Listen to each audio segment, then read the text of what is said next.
Hi friends, అందరూ ఎలా ఉన్నారు? నేనైతే చాలా బాగున్నానండి.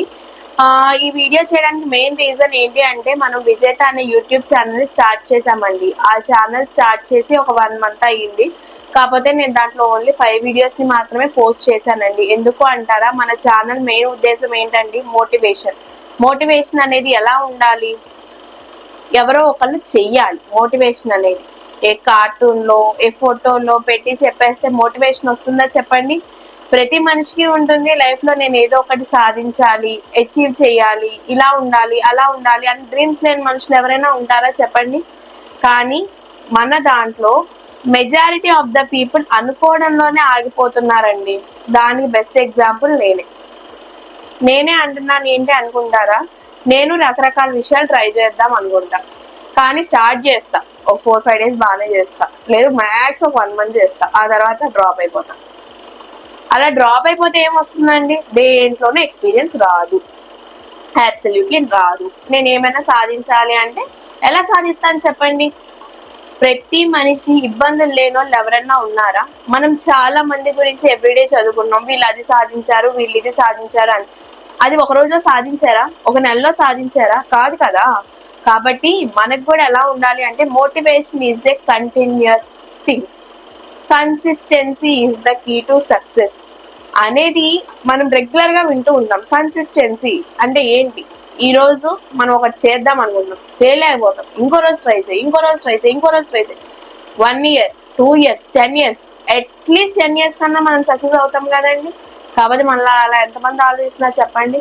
కాబట్టి ఎవ్రీడే మనం మోటివేట్ చేసుకుంటూ ఉండాలి. ఎవ్రీడే పొద్దున లేచిన తర్వాత మన రెగ్యులర్ హ్యాబిట్స్ తో పాటు motivation is one of the essential key to success అండి. ఎందుకు అంటే పొద్దున్న నిద్ర లేగంగానే మనల్ని మనం రీమోటివేట్ చేసుకోవాలి. రీమోటివేషన్ ఏంటి? కొత్త కాన్సెప్ట్. ఇది కొత్త కాన్సెప్ట్ ఏమీ కాదండి. ఫర్ ఎగ్జాంపుల్, ఒక రైతు ఉన్నాడు అనుకోండి, పొలంలో విత్తనాలు వేసినప్పుడు ఈ సంవత్సరం బాగా పంట వచ్చింది రాలేదు అనేది పక్కన పెడితే, ఆ రైతు మళ్ళీ వచ్చే సంవత్సరం కూడా వేస్తాడు కదండి. ఈ సంవత్సరం అంతా లాస్ వచ్చింది, నెక్స్ట్ ఇయర్ పంట వేద్దానే రైతు ఎవడైనా ఉంటాడా? ఉండడు. కాకపోతే మనం చదువుకున్న వాళ్ళల్లో ఏంటి, ఈ రోజు ఒక పని చేసేద్దాం అనుకుంటాం, ఈ పని ఈ రోజు చేస్తాం, ఒక 1 మంత్ చేస్తాం, చేసిన తర్వాత ఏమనుకుంటాం, అబ్బా ఈ వర్క్ నాకు జెడ్ కావట్లేదు, అబ్బా ఇది వదిలేసి ఇంకోటి చేసుకుంటా. ఎన్ని వర్క్స్ మారుస్తాం? అలా మార్చుకుంటూ వెళ్తే ఏం సాధించగలం అనేది ఒక బిగ్ క్వశ్చన్ మార్క్. అవునా కాదా చెప్పండి? సో ఇవాళ రోజుల్లో స్టూడెంట్స్ కావచ్చు, ఎంప్లాయీస్ కావచ్చు, ఎవరైనా స్ట్రెస్ లోనే వర్క్ చేస్తున్నారండి. ఎందుకు స్ట్రెస్ లో వర్క్ చేస్తున్నారు చెప్పండి? వాళ్ళకి నచ్చనిది వాళ్ళు చేస్తున్నారు కాబట్టి స్ట్రెస్ ఫీల్ అవుతున్నారు. రైటా రాంగా చెప్పండి? ఇప్పుడు ఫర్ ఎగ్జాంపుల్, నాకు మ్యాథ్స్ అంటే ఇష్టం అండి. మ్యాథ్స్ లో ఎంత కష్టమైన ప్రాబ్లం అయినా నేర్చుకోవడానికి నేను ఇంట్రెస్ట్ చూపిస్తా. నాకు సైన్స్ అంటే ఇష్టం లేదు. ఇష్టం లేనప్పుడు సైన్స్ లో ఇది చదువు అంటే ఏమైనా చదవగలనా? ఏమైనా సాధించగలనా చెప్పండి? సో నేను చెప్పే సజెషన్ ఏంటి అంటే, ఏ మనిషి అయినా కానీ మనసుకి నచ్చిన పని చెయ్యాలి. చేసినప్పుడు ఏమవుతుంది? ఎంత కష్టమైనా భరిస్తాం. ఫస్ట్ థింగ్ నేర్చుకుంటాం ముందు మెయిన్. ఇప్పుడు ఫర్ ఎగ్జాంపుల్, ఒక స్టూడెంట్ ఉన్నాడు, వాడి క్రికెట్ ఆడడం బాగా ఇష్టం, వాడిని తీసుకెళ్లి వాలీబాల్ ఆడమన్నాం, ఆడతాడా? అదే క్రికెట్కి పంపిస్తే they can do miracles. First ఏ మనిషి అయినా మోటివేషన్ ఏ రకంగా ఉండాలి అంటే, వాళ్ళకి దేంట్లో ఇంట్రెస్ట్ ఉంది, నేను ఏం చేయగలను, ఏం సాధించగలను అనేది ఫస్ట్ ఉండాలి. ముందు ఒక సిస్టమాటిక్ ప్రొసీజర్ని ఫాలో అవ్వాలి. ఇప్పుడు మనము కొంతమంది గురించి తెలుసుకుంటున్నాం. ఈ సొసైటీలో యంగెస్ట్ ఎంటర్ప్రెన్యూర్స్ అవ్వచ్చు, లేదు ఏదైనా వాళ్ళకి వచ్చిన స్మాల్ ఐడియాతో సక్సెస్ అయిన వాళ్ళు కావచ్చు. ఫర్ ఎగ్జాంపుల్, రీసెంట్ గా నేను ఒక పేపర్లో చదివాను. ఏంటి అంటే, ఈ వేస్ట్ ఏదైతే ఫ్లవర్స్ వేస్ట్ ఉంటుందో ఆ వేస్ట్ తోటి అగరబత్తీలు తయారు చేసి అమ్ముతున్నారు. అది మంచి ఆలోచనే, కానీ ఆ ఆలోచన వచ్చిన తర్వాత వెంటనే సక్సెస్ అయిపోయి ఉంటుందా? వాళ్ళు ఎన్నో ఇబ్బందులు పడి ఉంటారు కదా.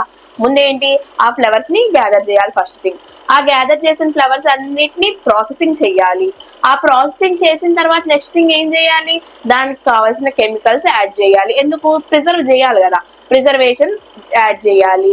నెక్స్ట్ దానికి కావాల్సిన అమౌంట్ అనేది చూసుకోవాలి. ప్యాకింగ్, ఎక్స్పోర్ట్, ఇవన్నీ చూసుకున్న తర్వాత మనకి ఇప్పుడు తెలిసింది. కానీ స్టార్ట్ చేసి ఎన్ని ఇయర్స్ అయి ఉంటుంది అంటారు చెప్పండి? సో ఎవ్రీథింగ్, ప్రతి మనిషి, ఆలోచన లేని మనిషి అంటూ ఎవరు ఉండరు ఈ సొసైటీలో. ఆలోచన లేని మనిషి ఎవరు ఉండరు. కాకపోతే ఆ ఆలోచనని సక్రమంగా ఉపయోగించే వాళ్ళే అరుదుగా ఉంటారు.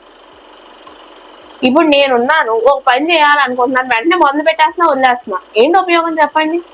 కంటిన్యూస్ గా వర్క్ చేయాలి, దాంట్లో సక్సెస్ అవ్వాలి. ఇప్పుడు నేను ఒక కాంపిటేటివ్ ఎగ్జామ్ రాద్దాం అనుకుంటున్నాను, రాయాలి, చదవాలి, ఎగ్జామ్ అటెంప్ట్ చేయాలి. కానీ ఎలా చేయాలి? సిస్టమాటిక్ వే. నోటిఫికేషన్ వచ్చా చదువుతారు చాలా మంది. నోటిఫికేషన్ వచ్చా చదివితే ఏం వస్తుంది చెప్పండి? ఏమి రాదు. కాబట్టి మీరు డిఎస్సికి ప్రిపేర్ అవుదాం అనుకుంటున్నారు, స్టార్ట్ ఫ్రమ్ దిస్ పాయింట్. నీకు ఎప్పుడు అనిపించిందో ఆ రోజు నుంచి చదువు. నువ్వు గ్రూప్స్ క్రాక్ చేయాలనుకుంటున్నావు, స్టార్ట్ ఫ్రమ్ దిస్ పాయింట్, ఇప్పటి నుంచి చదువు. ప్రతి ఒక్క పేరెంట్స్ కూడా పిల్లల్ని ప్రెజరైజేషన్ చేస్తున్నారు. ఎందుకు? ఈ జాబ్ నువ్వు చెయ్యాలి, ఏ జాబ్ చేస్తేనే లైఫ్ సెక్యూర్డ్ గా ఉంటది. నిజమా? మరి జాబ్ చేస్తేనే లైఫ్ సెక్యూర్ గా ఉంటే మరి ఆ జాబ్ ఇచ్చేవాడి లైఫ్ ఇంకెంత సెక్యూర్ గా ఉంటుందని ఆలోచించే పేరెంట్స్ ఎంతమంది ఉన్నారు సొసైటీలో చెప్పండి? అబ్సల్యూట్లీ లేరు. ఎందుకు లేరు? బ్రిటిషర్స్ ఎప్పుడైతే ఇండియాను రూల్ చేశారో, బ్రిటిషర్స్ తీసుకొచ్చిన ఒక విధానమే ఈ ఎంప్లాయ్మెంట్.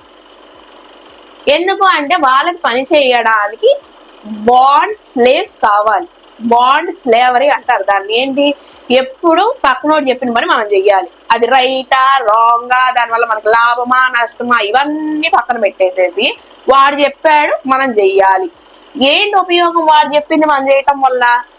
ఎవరికీ తెలియదు. తెలుసా? ఇప్పుడు ఒక జాబ్ చేసే వాళ్ళు ఉంటారు, ఒక ఐటీ ప్రొఫెషనల్ ఉన్నారండి ఫర్ ఎగ్జాంపుల్. వాడిని ప్రోగ్రామింగ్ చేయమని చెప్పారు వాళ్ళ బాస్, ఆ ప్రోగ్రామింగ్ చేస్తాడు. ఆ ప్రోగ్రామింగ్ వల్ల వాళ్ళకు వచ్చేది ఎంతండి? వాళ్ళ శాలరీ వాళ్ళకు వస్తుంది, కాదనట్లేదు. కానీ ప్రతి ఒక్కళ్ళ లైఫ్ హ్యాపీగా ఉందా చెప్పండి? సో మనం చేయాల్సింది ఏంటి అంటే మనకి నచ్చిన పని మనం చెయ్యాలి. అది జాబా, బిజినెస్సా, ఇంకోట అనేది పక్కన పెడితే నీకు ఏది నచ్చితే నువ్వు అది చెయ్యి, సక్సెస్ అవుతావు లైఫ్ లో. ఒకళ్ళ గురించి నువ్వు ఏది కూడా చెయ్యొద్దు ప్లీజ్. పక్కన వాళ్ళ గురించి నీ ఇష్టాన్ని చంపుకుంటూ నువ్వు వెళ్ళిపోయిన తర్వాత ఒక 50 years నీకు వచ్చిన తర్వాత నేను ఏం సాధించాను లైఫ్ లో అని అనుకుంటే ఏముంటుంది సాధించింది? జీరో. ఒప్పుకుంటారా? ఒప్పుకున్నా ఒప్పుకోపోయినా ఇదే నిజం. This is the fact that most of the youth doesn't know in our country. ఎందుకు అంటారా? చాలా మంది అంటారు అబ్రాడ్ వెళ్తే బాగా సెటిల్ అవ్వచ్చు. అబ్రాడ్ వెళ్ళాక వాడు ఎలా ఉన్నాడో ఎవరికి తెలుసండి? వాడు చేసి ఫోన్ కాల్ చేసి నేను బాగున్నానంటే బాగున్నాడు అంట, సూపర్, అక్కడి నుంచి మనకి డాలర్స్ పంపిస్తున్నాడు, okay okay excellent excellent excellent excellent. కానీ అంతేనా? వాడెంత ఇబ్బంది పడుతున్నాడు, వాడి లైఫ్ అక్కడ ఎలా ఉంది, వాడెంత ఇబ్బంది పడుతూ మనకు ఆనందంగా ఉన్నానని చెప్తున్నాడు అనేది బిగ్ క్వశ్చన్ మార్క్ అగైన్. ఇక్కడుండి లక్షల కోట్లు సంపాదించిన వాళ్ళు లేరా? ఎందుకు లేరు? బోల్డ్ మంది. సో ఈ విజేత అనే ఛానల్లో ఇలాంటి more and more motivating videos రాబోతున్నాయి. So stay tune and subscribe and comment in the comment section. Thank you. Bye bye.